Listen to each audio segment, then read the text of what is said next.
है।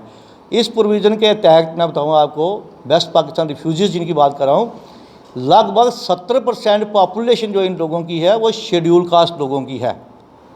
15 से 20% backward classes के लोग हैं जो कि वेस्ट पाकिस्तान रिफ्यूजी की कैटेगरी में आते थे। अब इन लोगों को जब डोमिसाइल सर्टिफिकेट मिलेगा, हिंदुस्तान के बाकी नागरिकों की तरह इनको भी नागरिकता मिलेगी, इनको भी वही हक हकूक़ मिलेंगे, राइट्स मिलेंगे। तो मुझे ये लगता है कि 17 सालों में नरेंद्र मोदी के आने के बाद एक इतना बहुत बड़ा फैसला किया गया है। इस समाज को वंचित रखा गया था अधिकारों से, उसके साथ इंसाफ हुआ है। इतना ही नहीं, हम सिख समाज की बात करते हैं। आपको पता है, आपने खबरों में पढ़ा कि पिछले कुछ दिनों में करतारपुर कॉरिडोर की बड़ी चर्चा होती रही है। करतारपुर जो है गुरदासपुर से उस साइड बॉर्डर के पार पाकिस्तान में पड़ता है। करतारपुर वो जगह है, वहाँ करतारपुर साहिब नाम से गुरुद्वारा है। यहाँ की सिखों के पहले गुरु नानक देव जी ने अपने जीवन के अंतिम जो 10-12 साल थे वहाँ बिताए और फिर उनकी मृत्यु भी वहीं होगी। तो सरदारों के लिए धार्मिक आस्था का विषय भी है और इमोशनल अटैचमेंट है इस जगह के साथ।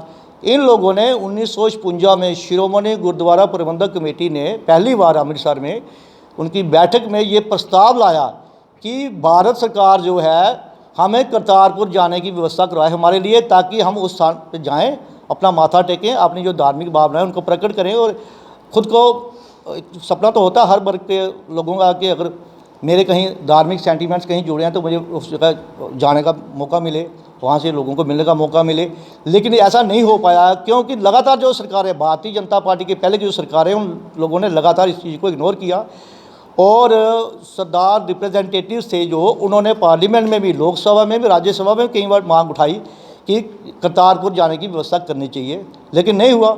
1956 से लगातार डिमांड चलती आ रही थी, किसी ने इस तरफ ध्यान नहीं दिया। जैसे ही नरेंद्र मोदी जी का सेकंड टेंडर हुआ, उन्होंने आते ही क्या हुआ, करतारपुर कॉरिडोर की बात की।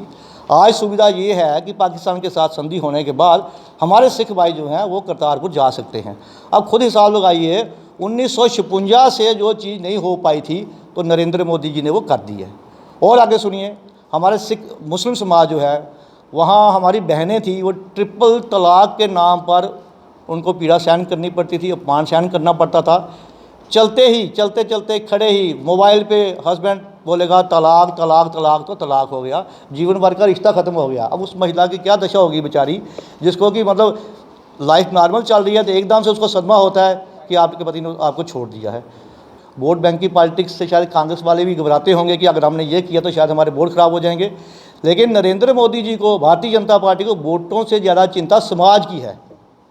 और सुनिए आगे, इसके बाद क्या है, अभी जो कोरोना का चल रहा है, कोरोना की अगर हम दृष्टि देखें, इंटरनेशनल लेवल पे देखो आप, अमेरिका, इटली जैसे वो दो देश हैं, यहाँ की कहा जाता है कि वहाँ की हेल्थ फैसिलिटीज़ दुनिया की सबसे बेस्ट हेल्थ फैसिलिटीज़ हैं।